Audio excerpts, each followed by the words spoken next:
بسم اللہ الرحمن الرحیم۔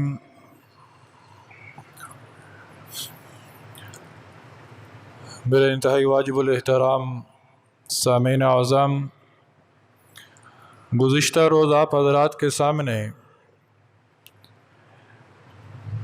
اللہ رب العزت کی مقرر کردہ حدود کی حفاظت کرنے والوں کا بیان کیا تھا کہ اللہ کی مقرر کردہ حدود جو ہیں ان کی حفاظت کرنے والے کون ہیں؟ متقی لوگ، اور یہی تقوی کی تعریف ہے۔ ہم نے جو روزہ رکھا ہوا ہے، اس روزے کا مقصد بھی یہی ہے کہ ہم متقی بن جائیں۔ ہر نماز کی ہر رکعت کے اندر ہم لوگ ایک دعا مانگتے ہیں، اہدنا الصراط المستقیم، اے اللہ ہمیں ہدایت والا راستہ عطا فرما، ہمیں سیدھا راستہ دکھا۔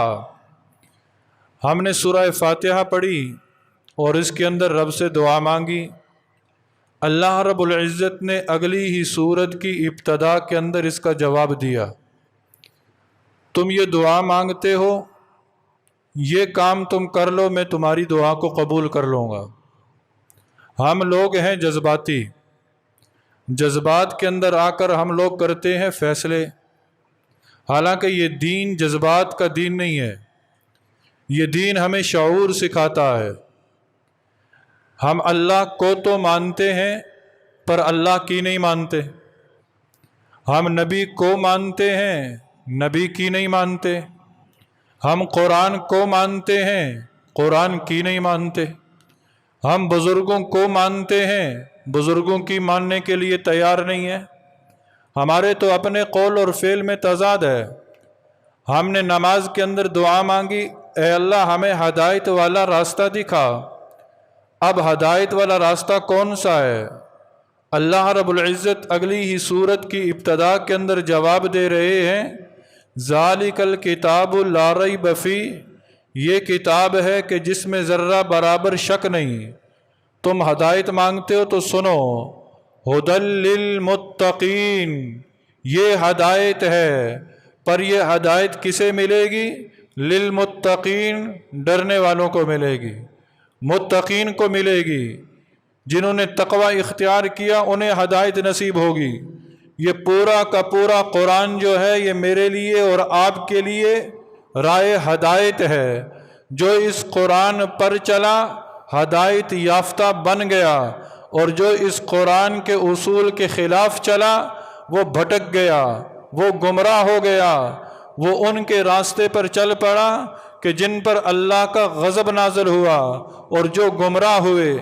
اگر تم ہدایت یافتہ رہنا چاہتے ہو، اگر تم ہدایت پر چلنا چاہتے ہو تو پھر اپنی زندگی کو قرآن کے اصولوں کے مطابق گزارو، متقی بن کر زندگی گزارو۔ جب تم متقی بن کر زندگی گزارو گے نا، یہی رمضان کا پیغام ہے، یہی رمضان کا تقاضا ہے۔ اللہ رب العزت ہم سے چاہتے بھی یہی ہیں کہ ہم ڈرنے والے بن جائیں۔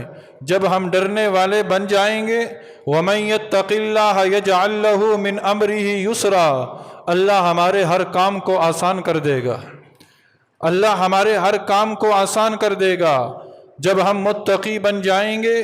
وَمَن يَتَّقِ اللَّهَ يَجْعَل لَّهُ مَخْرَجًا، اللہ ہمیں ہر تنگی سے نکال لے گا۔ وَيَرْزُقْهُ مِنْ حَيْثُ لَا يَحْتَسِبُ، جب ہم متقی بن جائیں گے اللہ رب العزت ہمیں وہاں سے رزق دے گا جہاں ہمارا وہم و گمان نہ ہوگا۔ وَمَن يَتَّقِ اللَّهَ يُكَفِّرْ عَنْهُ سَيِّئَاتِهِ وَيُعْظِمْ لَهُ أَجْرًا، اللہ فرما رہے ہیں تم متقی بن جاؤ، ہدایت چاہتے ہو نا، متقی بن جاؤ، متقی بنو گے میں تمہارے گناہوں کو مٹا دوں گا۔ یا ایھا الذین آمنوا ان تتقوا اللہ یجعل لکم فرقانا، اے ایمان والو اگر تم تقوی اختیار کر لو، متقی بن جاؤ، میں تمہیں قوت فارقہ عطا کروں گا۔ قوت فارقہ کسے کہتے ہیں؟ جو حق اور باطل کے درمیان، اچھائی اور برائی کے درمیان، حلال اور حرام کے درمیان